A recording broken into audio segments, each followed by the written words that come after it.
Hello guys, welcome back to this channel. In today's video, I'm going to show you how we can unblock phone numbers on Android mobile phone. Okay, let's get into it. First thing first, we can go to our phone application, and after we have this application opened, we can go to the setting. You can click on these three dots on the top right, and here as you can see we have some options and we have to select settings.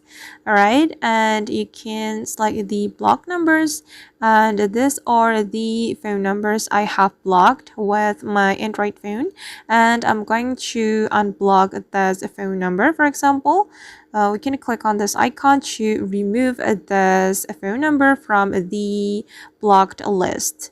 Click on this icon, and now the phone number has been unblocked. Alright guys, and that's how we can unblock a phone number on Android and mobile phone.